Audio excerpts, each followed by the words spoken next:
Well, we still got one more game to cover. I was thinking at first of doing Super Scope 6.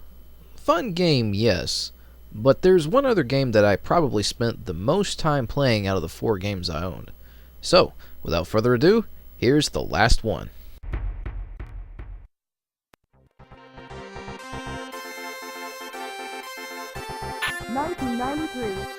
Nintendo presents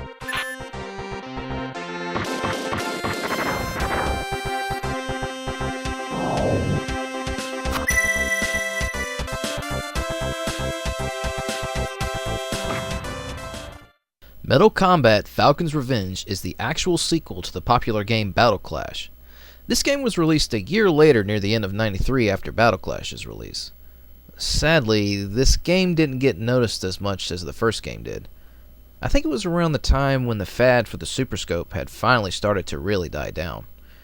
It was only released in the US and Europe, even though Japan had their hand in making it. While in some cases sequels may not be as good as the originals are, there's also the rare occasion that the sequel can be actually a little bit better, perhaps. This is such a case, and you'll see why soon enough. But before that, let's get the story out of the way real quick. It's been around 3 years ever since Anubis and his ST Thanatos were defeated by Mike Anderson and the Gunner. Peace and prosperity had begun to finally prosper around the world, and the cities were finally being rebuilt. However, Anubis has come back and is trying to take control of the Earth once more. This time, it's an alien invasion. So it's up to Mike's piloting and your gunning skills to once again save the Earth. Alright, let's get ready for another battle game. If this is your first time playing, chances are you might have to undergo the training mode first, so at least it gives you the chance to practice up your gunning skills. There's also a secondary character that you can choose to play as that's unlockable after you first complete the game, but I'll go into detail about that at a much later time. For right now though, we're going straight to the battle game as Mike though, since he's the initial protagonist to the game.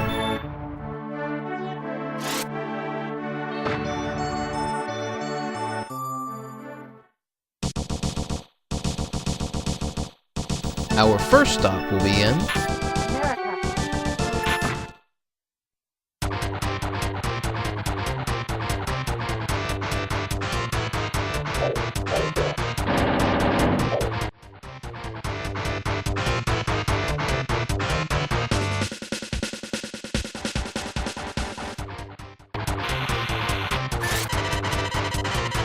Yep, Garm is back and better than ever.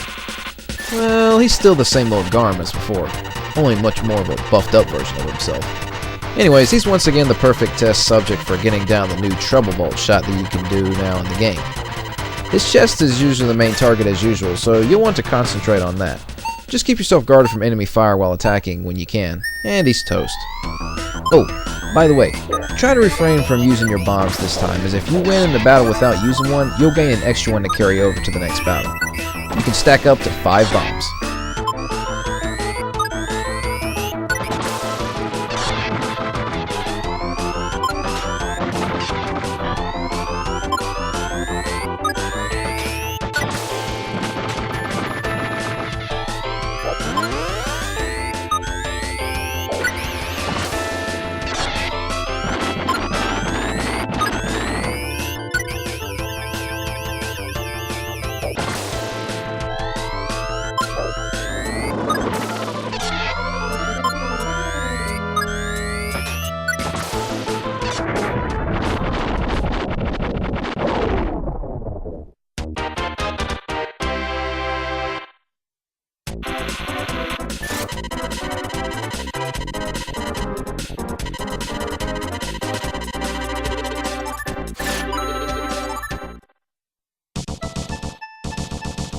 Oceania.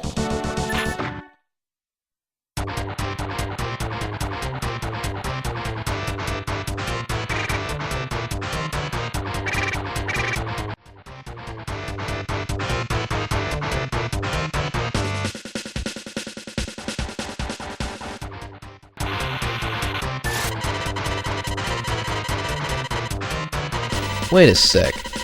That last guy we fought had a brother? Well, apparently so, since your next opponent is a little bit pissed at what you did. This guy can be a little annoying at times with some of his attacks. Like his brother though, he's still rather easy. Kill this guy really quick. See if you can get a good shot at his tail. Otherwise, just concentrate more on the chest.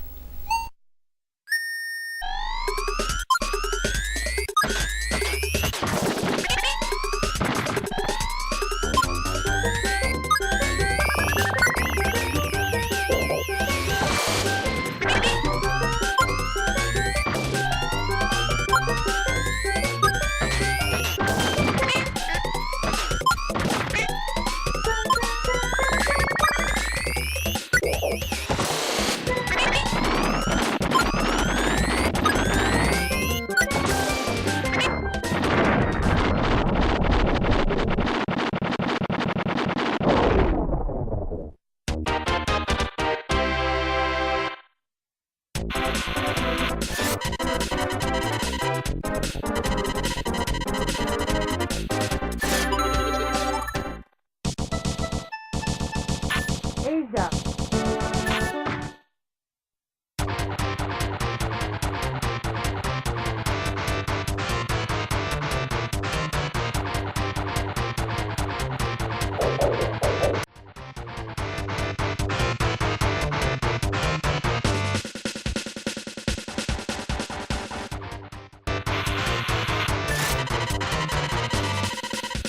Wong has a couple of shields that can deflect a lot of your attacks.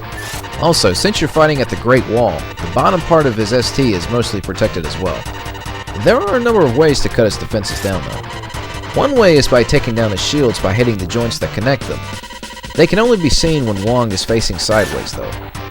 Another way is by attacking the head, especially if he reveals the cannon that it has there.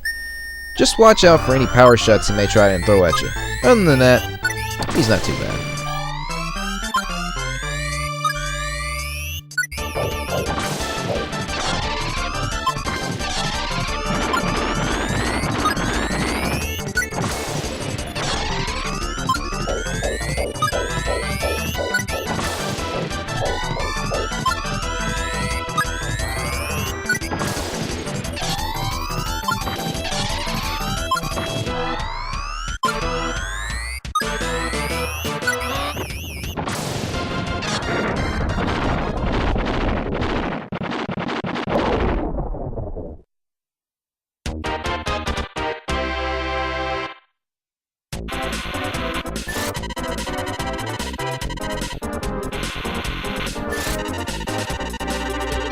One thing I may have forgotten to mention is the special weapons that you get in the game.